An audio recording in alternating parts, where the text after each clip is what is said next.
विचारतायत शिष्य गुरुला विचारतोय, आपण जे ज्ञान दिले मला, जगतनित्य ब्रह्मसत्य, मग जे जगत आहे, जे दृश्य आहे, आकार स्वरूप आहे, रंगरूप आहे, गुणरूप आहे, ते सर्व ज्ञानाने मिथ्या आहे असं कळलं.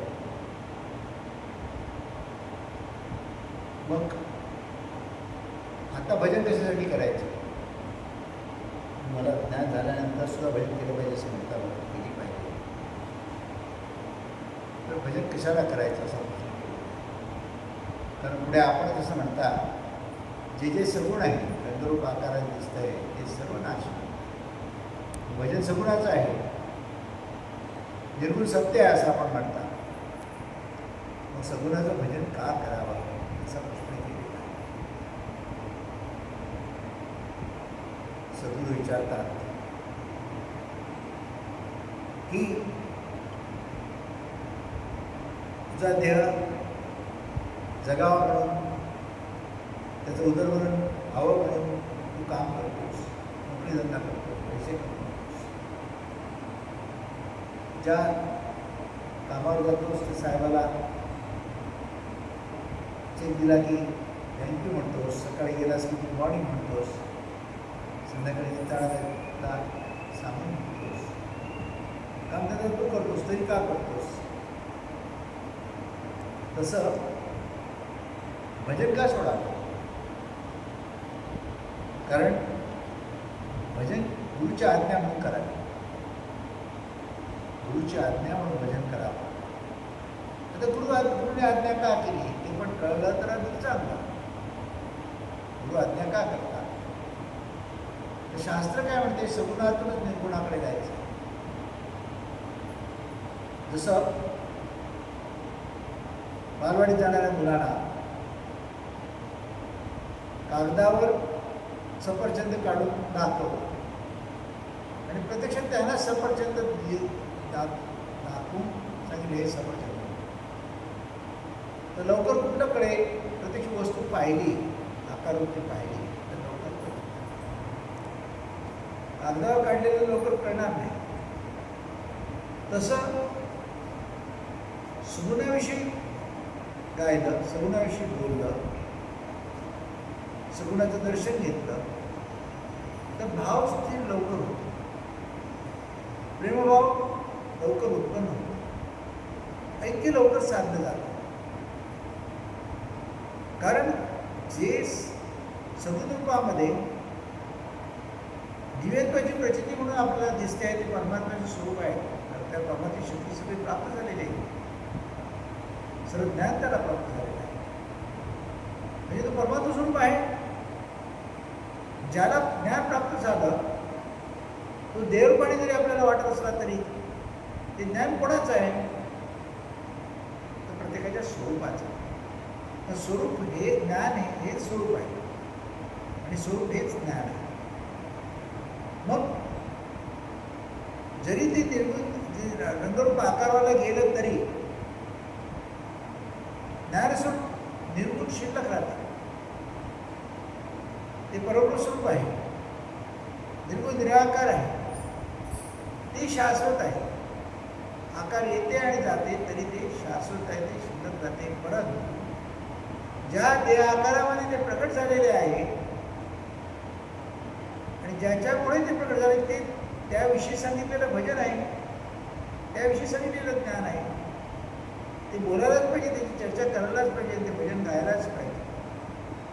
तेव्हा त्याची ओळख होणार आहे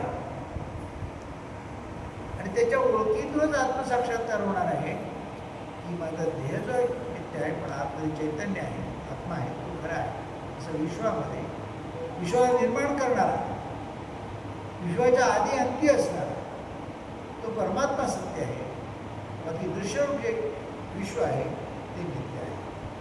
असा निश्चित भाव झाल्यानंतर सगुण हे प्रतिकात्मक राहतं आणि प्रतिकात्मक म्हणून त्याला जे निर्गुण निराकार आपण पाहू शकत नाही, ज्या आकारामध्ये ते प्रकट झाले तो आकार पुण्यवंत झाला.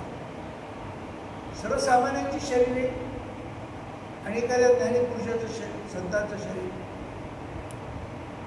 तर देवाधिकांच्या शरीर एकच महत्वाचं असतं. मग देवाधिकांच्या आपण शरीरं गेली तरी मूर्त्या लावतो, प्रतिमा लावतो आणि त्यांना बसतो, कधी शरीर परत येणार नसतं. तसं संतांच्या बाबतीत आहे, सद्गुरूच्या बाबतीत आहे.